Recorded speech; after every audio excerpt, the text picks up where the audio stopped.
Hello दोस्तों, welcome to my YouTube channel. स्वागत है हमारे यूट्यूब चैनल में। पिछले वीडियो में हमने पढ़ाया था कि भारत के जो पड़ोसी देश हैं उनके बारे में, और लास्ट में हमने एक क्वेश्चन भी दिया था आप लोगों को कमेंट बॉक्स में बताने के लिए कि चीन के साथ में भारत के कितने राज्य लगे हुए हैं। तो उसका आंसर दोस्तों रहेगा 5। ठीक है, उधर लद्दाख और उत्तराखंड, हिमाचल प्रदेश, सिक्किम, अरुणाचल प्रदेश, इतने जो राज्य हैं भारत के लगे हुए हैं। आज जो हम आपको बताएंगे तो उसमें केवल भारत के भूगोल के प्रश्न होंगे, और ये क्वेश्चन लगभग हर एग्ज़ाम में पूछे जाते हैं।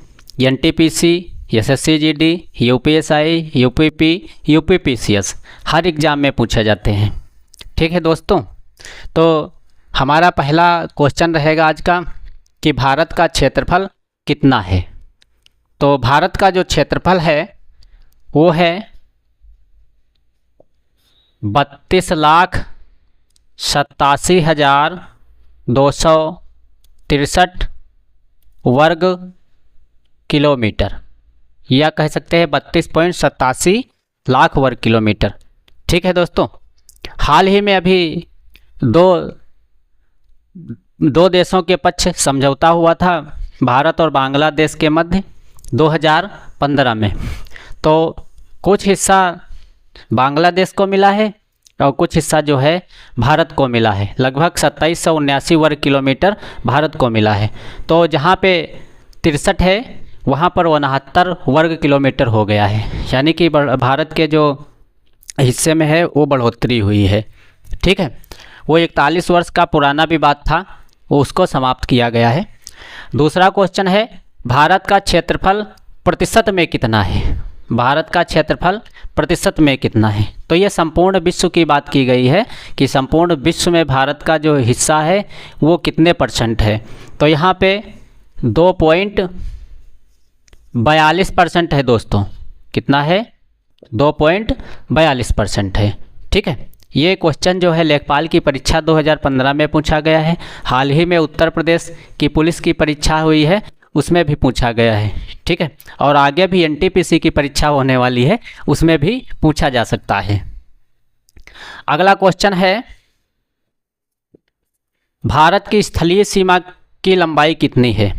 यानी कि हम कह सकते हैं ऐसे जैसे ये भारत बना हुआ है और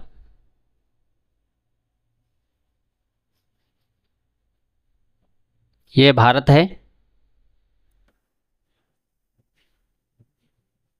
तो ये स्थलीय सीमा मतलब यहाँ गुजरात, राजस्थान और ये जम्मू कश्मीर और ये लद्दाख वाला जो क्षेत्र है यहाँ से लगाकर यहाँ अरुणाचल प्रदेश, मिजोरम, त्रिपुरा और ये पश्चिम बंगाल तक, तो इसकी जो सीमा स्थल की लगी हुई है वो 15,200 किलोमीटर है।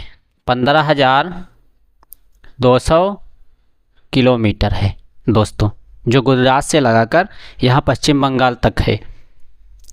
नेक्स्ट क्वेश्चन, भारत के मुख्य भूमि के तटीय भाग की लंबाई कितनी है। मतलब जो तट है, इधर से ऐसे तट हैं, तो इनकी जो लंबाई है वो पूछी गई है। तो इसका उत्तर दोस्तों रहेगा 6100 किलोमीटर। 6100 किलोमीटर। अन्य जो है इसमें अन्य भी वो क्षेत्रफल जो लागू करके 7516.6 किलोमीटर हो जाता है। नेक्स्ट क्वेश्चन है अगला, भारत क्षेत्रफल के अनुसार किस स्थान पर आता है। मतलब विश्व में क्षेत्रफल के स्थान की बात की जाए तो इसका नंबर क्या है। तो पहला नंबर है रूस का, दूसरा है कनाडा का, तीसरा है चाइना का, चौथा है ब्राज़ील का, पांचवा है अमेरिका का और छठा है ऑस्ट्रेलिया का, सातवां है भारत का। तो क्षेत्रफल के अनुसार जो भारत की पोजीशन है वो 7वें नंबर पर है। किस स्थान पर है? 7वें स्थान पर है। अगला क्वेश्चन हमारा है कि जनसंख्या की दृष्टि से भारत किस स्थान पर आता है। तो ताज़ी जो हाल ही रिपोर्ट अभी प्रस्तुत करवाई गई है 2021 की, तो 2021 की जनगणना हो नहीं पाई थी कोरोना काल के चक्कर में। तो इसका जो स्थान आ गया है अगर 2021 जनगणना के अनुसार तो पहला नंबर, लेकिन अकॉर्डिंग टू 2011 सेंसस, मतलब जो 2011 की जनगणना की बात की गई है, उसमें जो इसका उत्तर रहेगा तो दूसरा स्थान है। कौन सा स्थान है दोस्तों? दूसरा स्थान है। पहला किसका है? चीन का है। पहला जो है वो किसका है? चीन का है। अगला क्वेश्चन है, भारत का कौन सा राज्य सबसे अधिक राज्यों की सीमा को स्पर्श करता है? तो भारत की जो सीमा को स्पर्श करने वाला भारतीय राज्य है, 9 राज्यों की सीमा को स्पर्श करता है, वो हमारा राज्य सर्वोत्तम प्रदेश उत्तर प्रदेश है। ठीक है, कौन सा प्रदेश है? उत्तर प्रदेश है। ध्यान रखना, उत्तर प्रदेश। ठीक, उत्तराखंड से लेकर बिहार तक इसका विस्तार है और 4 पार्टों में इसका भौतिक विभाजन है। कितने पार्टों में है दोस्तों? 4 पार्टों में है। ठीक है, तराई का मैदान है और जो मध्य में है वो विशाल गंगा यमुना का उपजाऊ मैदान है, मैदानी क्षेत्र है, पठारी क्षेत्र है और पहाड़ी क्षेत्र है। ठीक है, जो अलग अलग क्षेत्रों में विस्तृत है, जैसे मिर्ज़ापुर तरफ देखिए, सोनभद्र तरफ, तो ये पठारी क्षेत्र इधर आता है। नेक्स्ट क्वेश्चन है, भारत में कुल कितने केंद्र शासित राज्य हैं? तो ताज़ा रिपोर्ट के अनुसार वर्तमान समय में जो केंद्र शासित राज्यों की संख्या है वो 8 है। कितनी है दोस्तों? 8 है। पहले 9 थी, लेकिन दमन और दीप का विलय, वो दादर नगर हवेली का विलय दमन द्वीप में कर लिया गया है। ये गुजरात के क्षेत्र की तरफ पड़ता है, मतलब अरब सागर में है। ठीक है, भारतीय राज्यों में किसकी तटरेखा सबसे लंबी है? तो सबसे लंबी तटरेखा, यहाँ पर थोड़ा सा दृष्टि डालेंगे आप लोग तो पता चल जाएगा कि सबसे ज़्यादा किस राज्य की तटरेखा जो है सबसे लंबी है।